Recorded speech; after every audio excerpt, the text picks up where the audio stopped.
Hello, this video is about the upgrades I made to my new M82 LC79 Toyota before the recent run video I uploaded.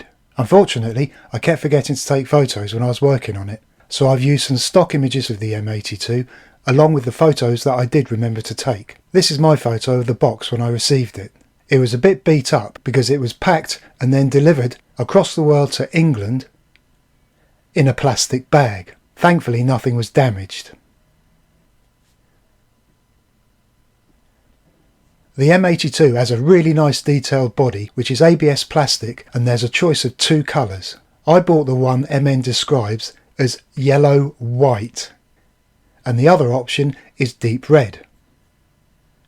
I also ordered some upgrades which I'd seen other people use to improve the performance of their M82s. While I was waiting for those to arrive from overseas, I started to work on the body. The first thing I wanted to do was sort out the light lenses. The rear lenses, side indicator lenses and front bumper light lenses are all clear plastic and came on a part tree, and you have to install these yourself. The headlamps and front indicators are pre-installed in the body. They're moulded as one lens and the indicator parts are already coloured orange.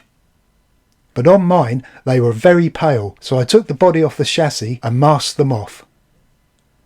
Then I brush painted them with a couple of coats of Tamiya Clear orange acrylic paint. This gave them a more realistic colour. Then I painted the side indicator lenses with the orange too. I also painted the rear lenses with a couple of coats of clear orange and a couple of coats of clear red. I painted these on the inside, which may or may not be period correct, but I prefer the look of them like that, and the paint won't get scratched off when I'm running the MN. While the body was off the chassis, I also fitted a driver. The M82 comes with this two-piece interior and it has quite a lot of features. I think this is an excellent inclusion for a very cheap RC. The driver I used was a 5-inch McFarlane Toys action figure called Abraham Ford from the Walking Dead TV series. Unfortunately, he wouldn't fit with his legs, so I had to cut them off. Then I trimmed his torso at an angle so he sat on the seat correctly and was the correct height. When this was done, I used hot glue to stick him to the seat. Then I screwed the interior back into the chassis and was happy that everything looked okay. A few days later, the upgrades were delivered. Now brace yourself, coming up is a lot of metal. Two assembled metal axles with metal bearings and metal gears in both, and metal steering links on the front axle. Two metal shocks for the front of the chassis. Unfortunately, these aren't oil shocks. Two metal shock towers, two metal prop shafts, a metal servo horn, metal front upper and lower suspension links, and a metal axle truss to mount the suspension links and the steering servo to the metal axle. For a bit more money, these kits can also be bought with metal wheels too, but they're not beadlocks, so I didn't get those. All of these parts come with the relevant hardware to install them. The other recommended upgrades I got include this Surpass Hobby metal geared digital servo to replace the weaker MN servo, a set of metal gears to replace the plastic ones in the gearbox, and this WPL 370 brushed motor to replace the MN280 brushed motor. The WPL motor didn't come with any wires, but did have an 8-tooth brass pinion. This would have to be removed because the M82 uses a 10-tooth pinion. The 370 motor has a bit more torque and is slightly slower and smoother using the MN ready-to-run 2-speed transmitter than the similar sized MN280 brushed motor. The first thing I did was remove the gearbox so I could change the motor and then replace the plastic gears with the metal upgrades. To take out the gearbox, I unplugged the motor and removed these two screws, and then lifted it out of the chassis. I unscrewed the cover plate and it was nice to see some grease on the plastic gears.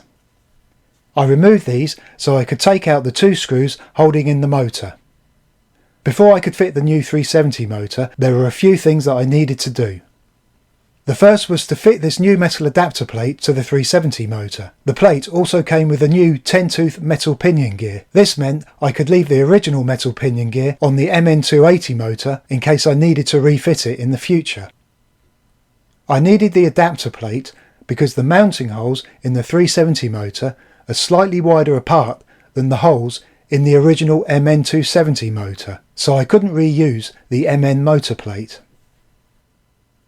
Next, I had to remove the 8-tooth brass pinion from the WPL motor and fit the new 10-tooth metal pinion. To do this, I heated up the brass pinion with a lighter so it expanded and slid off the motor shaft easily with a pair of pliers. Then I heated up the metal pinion before I gently tapped it onto the shaft.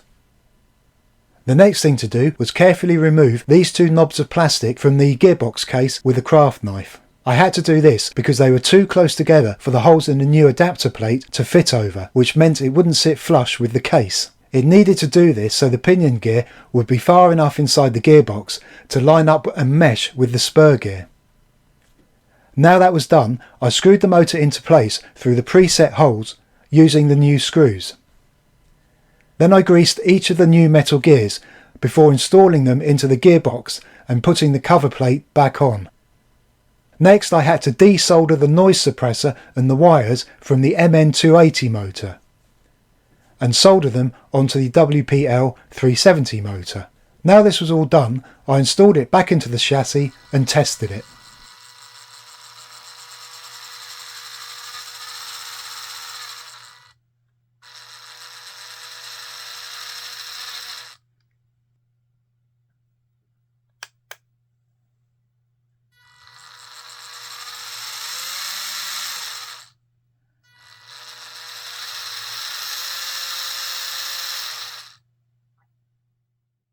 Now it was on to the metal axles. Some people have had excessive play in these and they've had to shim them, so I decided to take these apart first and check them over.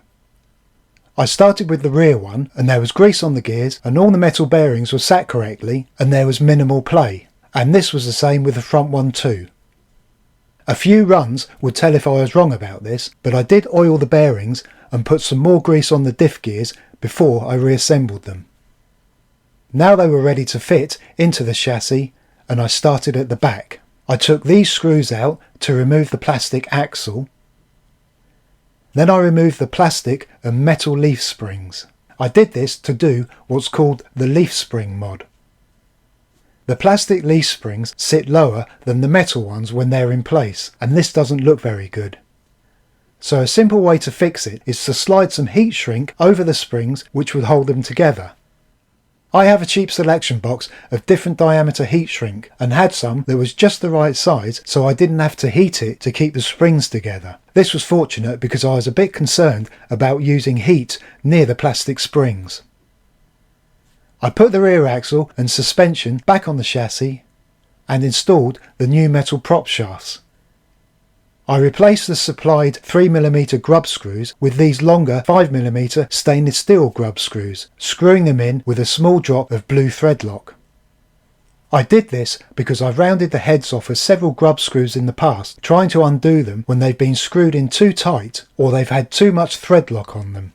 Because they've been flush or lower than the top of the prop shaft when screwed down, they've been very difficult to remove when this happens. If the same happens with one of these 5mm grub screws, there's a bit left protruding out of the top, so I can use pliers to undo them, or cut a slot across the top so I can use a screwdriver.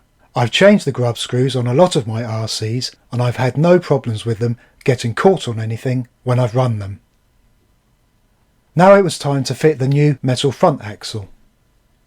To do this, I unplugged the servo, then removed the screws from the top of the shock absorbers and the rear of the suspension links. Then the whole assembly could be lifted out. Then I screwed the metal shock towers and shock absorbers to the chassis and put the new servo on the metal axle truss and screwed that to the front axle. Then I tested the servo and the steering assembly, which worked well.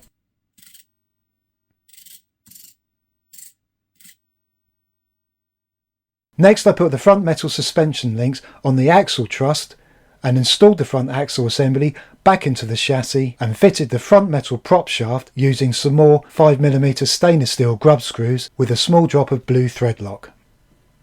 The front end looked much more substantial now, with all the metal parts installed. Then I put the body back on the chassis, fixing it in place with some screws at the front, middle and back. I wanted to use some softer tyres on the MN wheels, but unfortunately the wheels are offset.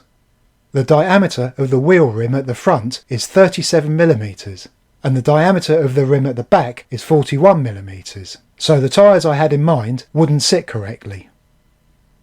So I borrowed the wheels from my WPL C24, which look very similar and have the upgraded WPL V3 67mm diameter tyres on, which are much softer than the ready-to-run tyres that come on the M82 wheels. The front wheels also have the WPL wheel weights inside of the tyres, which add more low-down weight and help with traction too.